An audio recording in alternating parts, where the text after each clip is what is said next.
It is highly likely that in the next few days, we're going to see a big escalation in the Middle East between Iran and the US because Iran attacked Al-Sulti Air Base in Jordan, where the US assets are. There was 6 missiles launched last night, 1 landed, 5 were intercepted, and the US didn't do anything in retaliation to that. Now, if Trump doesn't do anything, he's going to look very weak that Iran attacked the US and the US didn't do anything. That's very unusual. And so every day, if tonight the US doesn't do anything and tomorrow the US doesn't do anything, then what that tells me is that the US is preparing for a big, big attack coming either this weekend or the next weekend. Because what you want to do if you're doing a big attack is kind of ensure that you have full assets ready, that maintenance has been done on all the airplanes. Because, remember, they've been every day they've been going and doing attacks on Bandar Abbas and other cities on the coast of Iran and even a bit deeper. And so you kind of need to ensure that the maintenance is properly done before a big attack happens. And it seems like that's why the US is not really doing anything to kind of get ready for this big attack.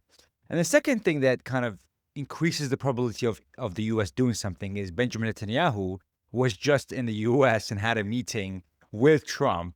And this is what he said. מצוין, אם נעשה כבר. תבינה מצוינת לא מן הספלן הפנס. סגליים שצריך לה תמיכה הדדית, ירבנה ליד המשותף העתיד של איראן מורים שגרעינית, וגם ילדים וחולים, ואחת הסיבות הטובות ביותר שקיים בין סרט הביג דיבלופמנט הולנד האפי. והיה שם גם כל הצוות הבכיר שלנו, הצוות הבכיר שלנו, והם כאן בהזדמנות להסיר סרט אבל לא, וגם לתארים לדברים שבשינויים יבילים. As you can tell from there, he's like a little child that just received a lot of candy. He's very giddy, very happy. He had an excellent meeting. Now, you could say that this is just for show, but I think it seems from the way he's speaking and the words that he's saying, and the fact that the US hasn't retaliated yet, is that the US and Israel are going to join forces to carry out that one last attack on Iran. And maybe, just maybe, because for Trump, the biggest issue is losing troops. He really doesn't want to lose troops, and therefore he is carrying out limited strikes, to be fair, for the majority of those attacks, because he doesn't want to go too deep into Iran. A lot of those attacks, by the way, are not going over Iran. They're actually going off Iran and shooting out these JASSM's extended ranges. So they go 500 miles range for missiles being shot from airplanes. So they don't have to drop them below, which are called dummy bombs. The smart bombs they can and have extended range can be shot from very far away. And so up till now, they're using a lot of that ammunition. They don't want to take that many risks because Trump really cares about the numbers of how many deaths happen because of him, because of his decision. Now, what if Israel comes and says, you know what, we'll take that risk? Their appetite for risk is obviously much greater than American appetite for risk, because for Israel, this is a security threat. For America, it's not a security threat. Iran is not a security threat at all, or the U.S. Okay, but for Israel, that's a different story. So U.S. would so Israel would be able to take that bigger risk, and so a suggestion to Trump would have been, we could make a lot of those flies that are more dangerous into Iran. We could land troops into a zone to carry out an extraction and then leave. We can get into Pickaxe Mountain, as it's called in English, and put explosives in there and try to blow it up from the inside. These are the risks that they want to achieve. These are the objectives that they want to achieve, but Trump doesn't want to take those risks. And there you have Benjamin Netanyahu coming in, making those suggestions. Now, this is a possibility. Obviously, we don't know what they discussed in that meeting. But the fact that Trump hasn't retaliated yet just indicates that there is a plan, and retaliating right now gives away too much power and energy away from that plan. Now, the other angle of all of this is what's happening in Saudi Arabia, because this is huge. As a result of Saudi Arabia attacking Sana'a airport in Yemen, which is an area that is governed by Ansar Allah, or a lot of people know them as the Houthis. In retaliation to that attack by Saudi Arabia, Ansar Allah carried out attacks on airports in Saudi Arabia, now oil facilities. Every time Saudi Arabia does something to Yemen, Ansar Allah does something in a much bigger scale. So they're taking the Iranian approach of, we're not going to escalate 1-to-1, we're going to escalate 1.5. You do something, we're going to hit back 1.5 times what you did, or even sometimes 2 times what you did. And therefore, when the Saudis attacked Hodeidah port in Yemen, well, the Ansar Allah attacked the Yanbu port and some other ports on the western part. Now, while Yemen is carrying out those attacks on oil facilities, which is very dangerous for Saudi Arabia, this is not like the previous war they had with Ansar Allah, whereby, attack on Ansar Allah caused issues for maybe Saudi Arabia's western front, because that's where Yemen is. But now Hormuz is closed.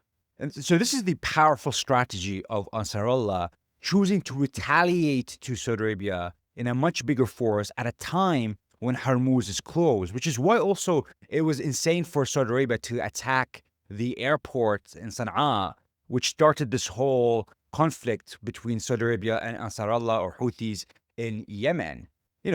Saudi Arabia can only export its oil right now from its western part, from Yanbu, and therefore it's bypassing Hormuz, which is its own eastern part, because it's closed by the conflict with Iran. So Saudi Arabia only has the western part to export its oil, and that's why one of the reasons why it's the least Gulf country really impacted by the closure of the Hormuz, because it has another avenue to sell its oil.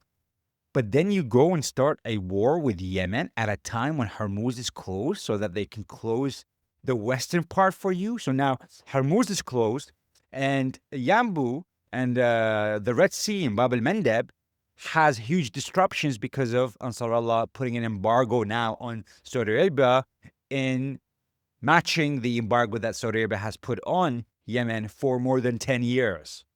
So Ansar Allah has chosen a very decisive moment to say enough is enough, and we're going to retaliate and put pressure on you to remove your embargo on us, being Ansar Allah. And the funny thing happened is that while Ansar Allah is carrying out those attacks, suddenly Saudi Arabia says, we're getting attacked by the Mobilization Front in Iraq. And now, for most people that don't know, Mobilization Front is about a 200,000 people organization in Iraq that was formed to fight ISIS in 2014. And it forms part of the Axis of Resistance, or the Unity of Arena, as sometimes it's called, which is Hezbollah, Ansar Allah, Mobilization Front in Iraq, and Iran, of course. And so Saudi Arabia was blaming the Mobilization Front in Iraq for those attacks on the oil facilities. And the Mobilization Front came out and said, we didn't attack anything. And then Ansar Allah came out and said, we did those attacks. But yesterday we saw the U.S. and Saudi Arabia now opening a new front with attacking the Mobilization Front activities and buildings, which resulted in 20 people dead in Iraq. And it's just so interesting that Saudi Arabia is taking a lot of these risks, because it seems like their oil facilities are just open, and you can easily create cheap drones, cheap ballistic missiles to attack these oil facilities, which would cause havoc to the economy of Saudi Arabia, which was already impacted by Hormuz, but very limited, because it had the bypass through Yanbu, which is on the western part of Saudi Arabia, as opposed to Hormuz, which is the eastern part of Saudi Arabia.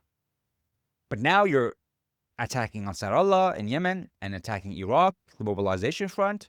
And so you are just opening yourself to huge risk and partnering with the U.S. to carry out those attacks. But what we're going to see in the next few days is that attacks on the oil facilities in Saudi Arabia are going to increase. Unless the U.S. magically finds a way to give all the concessions that it can give to Iran, that's Iran's demanding, to get into an actual proper deal with Iran, which is very unlikely. Unless that happens, we're going to see further and further attacks on the oil facilities in Saudi Arabia because they are now attacking Yemen and they are attacking Iraq. And so look, this could really escalate because then Saudi Arabia might, for Saudi Arabia, they're not really attacking the Iraqi government. The Iraqi government said, we're looking into these apparent drones that were flown from Iraq into Saudi Arabia. They said, we couldn't find evidence so far. Interestingly, Ansar said, we did it, but Saudi Arabia is trying to blame Mobilization Front. Maybe they did it. Maybe they did it or didn't do it. We don't know yet. But it's a new front being opened with Saudi Arabia versus the Mobilization Front in Iraq. And this all goes back to what we discussed before, which is there's a plan to take out the axis of resistance or the unity of arena, which is, if you remember this in July this month, Trump met al-Shara, the president of Syria, or Jolani. He met the prime minister of Iraq, and then he met the president of Lebanon, all in like 2 weeks. And there's a plan to attack each of these 4 groups of the axis of resistance, or the unity of arena. In Lebanon, you have Israel, which already occupies parts of Lebanon, where they're going to attack Hezbollah with the support of Jolani or Shar. At least that's the plan that the Americans want to, carry out, is basically outsource the ground attacks to people that are already close to that area, which is, for Hezbollah, it would be Jolani. They could always say to him, we'll give you, billions of dollars in aid or something like that to support us in our attacks in Lebanon. So you've got Israel attacking, already occupying, so they'll further go up, try to go up. Jolani coming from the east into southern Lebanon. And then you've got the Lebanese government, which is trying to remove the weapons from Hezbollah. Now, this is going to be very difficult because Hezbollah, for a lot of people that don't know, is heavily supported by the people because they see them as the resistance over there against foreign occupation. And so even part of the army, they have members of not officially Hezbollah, but support Hezbollah because they are Shia. And so it's going to be very hard for the army to fight Hezbollah. And Hezbollah has much better weaponry than the army and much better experience. Then you've got Yemen, which, we already noted that it will be Saudi Arabia involved in this. Maybe it'll be the UAE involved in this too. But they will kind of put the front, the ground front to move into that area. And of course, you've got the official Yemeni government to the east of where Ansar Allah is to try to push through. Now, with all that, there's going to be support from the U.S. to attack those areas. But the ground mission will be outsourced to those groups on the ground because that reduces the cost of U.S. troops killed. And for Trump, that's very important. The numbers is very important for Trump. And then for the mobilization front, well, the prime minister said that the Iraqi prime minister said that those groups have to give their weapons away by the end of September. Now, again, that's not something that's going to happen, especially now, given that Saudi Arabia is attacking the mobilization front in Iraq and causing casualties. They're not going to give their weapons right now away, which would be insane. This is all to weaken Iran's influence in the region, and especially their ability to close both energy flows. One of the biggest energy flows being Hormuz, which is closed right now by Iran, and Bab el-Mandeb, which kind of goes into the Red Sea and into the Arabian Sea, which is closed by Ansar Allah. Well, it's not really completely closed. It's just closed to Saudi transport. China can't actually load, so China has given, Ansar Allah have given China like a permit pretty much where they can load in Saudi Arabia and they can exit, but no other country has that benefit. So this is where we are in this war. I do expect there to be an escalation. And the reason is simple in that the only way to open the Strait of Hormuz really is to accept Iran's demands. There's no way of opening the Strait of Hormuz otherwise, because to close the Strait of Hormuz, you just need a few cheap drones, and Iran's a huge area. Those drones can be launched not just from the coastal side, but from inside to cause damage to ships. And that makes it very hard to actually, for those ships to be insured, number one, but also to actually exit in the manner required so that the whole world is supplied with energy. And so the U.S. cannot achieve militarily a solution to the closure of the Strait of Hormuz. They have to get into an agreement with Iran. But getting into an agreement with Iran right now is going to look very weak from Trump's side, because he keeps on saying their navy is destroyed, their air force is destroyed, everything's destroyed. It's going to take them 20 years to, go back to what they were before. And so why are you accepting Iran's conditions? Why are you making concessions if the Iranian military is degraded? Well, clearly the Iranian military is not degraded. The fact that, 150 days of this war and Iran still attacking U.S. bases in the region, causing casualties, causing destruction to massive assets. And if you want to see all the assets that were destroyed in the past 3 weeks, just watch the one of the previous videos that we had, which kind of showcased exactly all the assets that were destroyed in that. But unfortunately for Trump, it looks very weak for him to just accept those concessions. Politically, just before the midterm elections, it's going to be hard. So he needs to kind of make one last move whereby, maybe he attacks Pickaxe Mountain, do one last show to say we forced them. And that's why now we're making those concessions, because we destroyed everything and they're way behind. And so we can give those concessions to Iran because they're not powerful anymore. But the thing is, every time the U.S. escalates, Iran is going to demand more from the U.S. because the trust goes down further. So instead of, for example, unfreezing of their assets is going to be done in stages, or, most of the unfreezing of assets now have to be done in the initial part, in the first day of entering into any MOU to open the Strait of Hormuz, because they don't trust the U.S. that they're going to do this later on, given that every time they get into an agreement, the U.S. can just attack them. And then when the U.S. finished from those attacks, when it had enough, either of doing damage or getting beaten up by Iran, they want to go back to the negotiation. So what? How do we give the message to the U.S. that every time they do that, it's going to be worse for them? Well, we're going to make more concessions now for us to open the Strait of Hormuz. And why does the U.S. need the Strait of Hormuz open? Why can't they just do this forever? Because of the problem with the energy.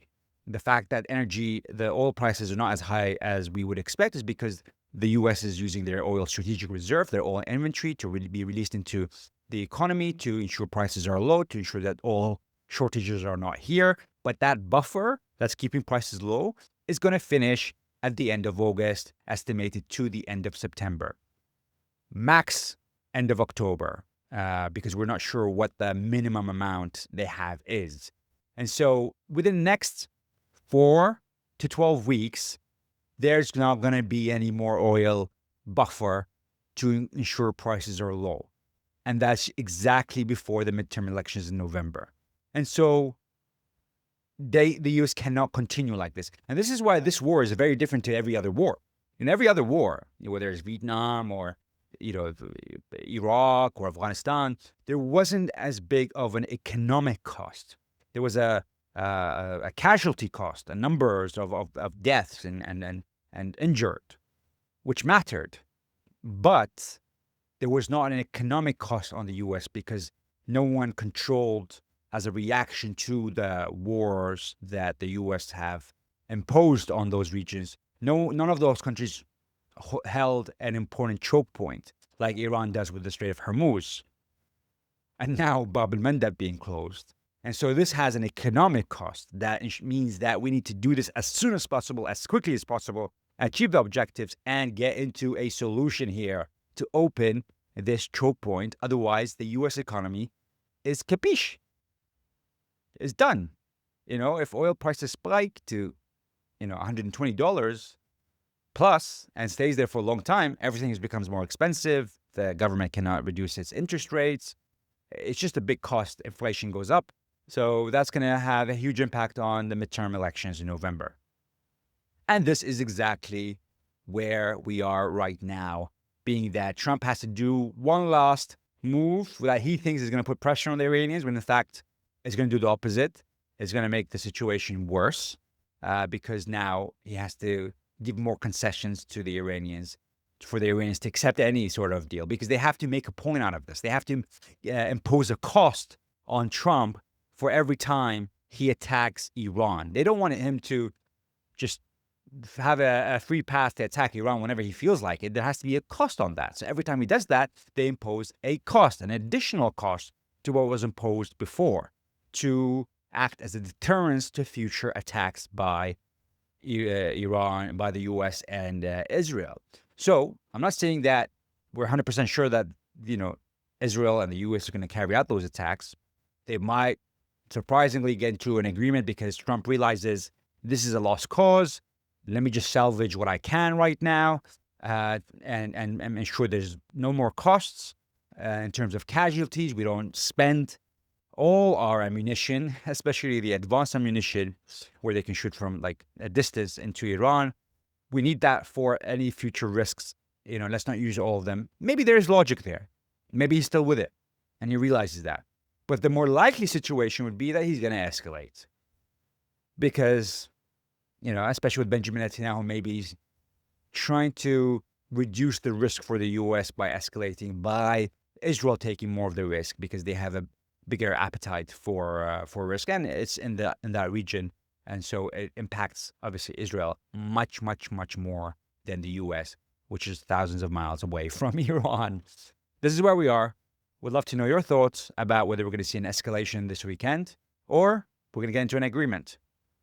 Thank you very much for watching. If you did like this, hit the like and subscribe, and we'll see you very soon.